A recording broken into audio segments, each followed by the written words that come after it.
Dave Morris for the Oklahoman, alongside this lady right here, Rebecca Minkoff, ladies and gentlemen, world-famous designer in town in Oklahoma City for the 9th Annual Women in Leadership Conference. It's very nice to meet you. Thank you. I'm glad to be here. Big thanks to our friends at Oklahoma City University, Meinders School of Business for their help in this. How's the travel going? It's good. Got in late last night, enjoyed breakfast at Hatch, went to the memorial this morning, and now I'm here. Memorial's well done, isn't it? It's beautiful. I was going to ask you about your brunch plans because I think I saw on social media last night, you're like, hey, Oklahoma City, heading your way, or should I go for brunch? Yes, Hatch was recommended, but I also heard of a couple other great places that I'm sadly not going to have time to explore. Oklahoma City is a good food town, but so is New York City for that matter. It is, but it's nice to get out of it, you know, and just explore something new. You sort of take it for granted in New York City. Beyond Oklahoma City, where are you traveling to next? I saw Coachella, but I couldn't tell whether that was you or that's the brand. I'm sitting Coachella out. I had a baby 9 weeks ago, so he's a little too little to take him with. Is he here? He's here. He's in a hotel room upstairs. Congratulations on that. And also, how was that travel? He's easy. Oh, yeah? He's so easy, so it's fine. It's great. He sleeps. As I mentioned, Rebecca is here to talk about the Women in Leadership Conference. The theme this year is Thrive. What will you be talking about? I'm going to basically start with making sure that, you know, a lot of people go to conferences and they come away not sure what to do with all the information they have. So I want to give actual, like, real things that you can apply. How I started, the rules that I followed, the tips for success that, you know, worked for me that I hope work for other women. I've been in my role for about 2 decades now, but I see a lot of people who are just getting into the business, and you can tell they like having the corporate gig, but they want to do something else. And perhaps they have a side gig, and they're like, not sure whether to let go of the 9 to 5 and start their side gig. What would you tell them? I would say either you have a lot of money saved up so you can quit your day job, or wait till you start seeing income and interest and people wanting your product before you quit your gig.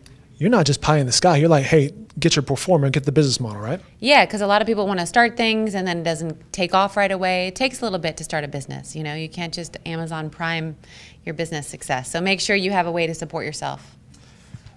Previous to this interview, you were talking with our other colleagues at Big Wing, and more of those videos can be found at OKCWomenInLeadership.com at some point. One of the things you were mentioning, though, was the change in the workforce. What's an ideal work hour day for you?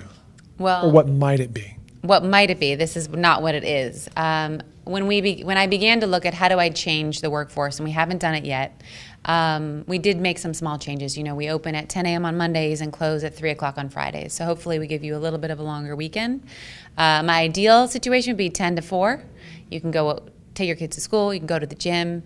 You can go to work, get home to cook dinner, or if that's what you want to do, or pick your kids up. So again, it's something I want to test, and I'm hoping as more women are in leadership roles and they want to have a home life too, that we can start to explore the sort of old school way of thinking of 9 to 6 in your chair. Why not, right? Yeah, I mean, men could enjoy that too, right? Yes. Tell me about the product line. What is coming up? Shifting gears here, spring, summer, what are the kind of the must-haves? I know zero about fashion, so I'm way out of my league in this conversation in many ways. But that said, people watching this will be like, Dave, shut up, Rebecca Minkoff, give us some knowledge. So we're entering festival season, as we call it, with Coachella, Lollapalooza, tons of music festivals across the country. And so everything that we have is sort of geared towards that for the spring, summer. Don't worry if you're not going to festival, we're not leaving you out. But we have some new product lines, new backpacks, new crossbodies. The fanny pack is a big trend. If you don't feel comfortable wearing it as a fanny pack, you can wear it as a sling across your body. And nylon, believe it or not. I think the research. What do you mean by nylon? Like nylon backpacks, nylon totes. It's something I never would have thought of being primarily a leather goods house, but we're selling a lot of nylon. I think people want light and durable right now, especially in the summer when it's hot. You can find more information, including products, at RebeccaMinkoff.com. My final question to you will be, you've been in this industry a long time. How much has e-commerce and social media changed what you do and how you do? It has upended it 360 degrees. It is an entirely new animal. You know, when I launched, I could launch 2 new bags per year. Now we launch about 5,000 new product lines through all the different categories a year. So if you can imagine having to worry about 2 bags.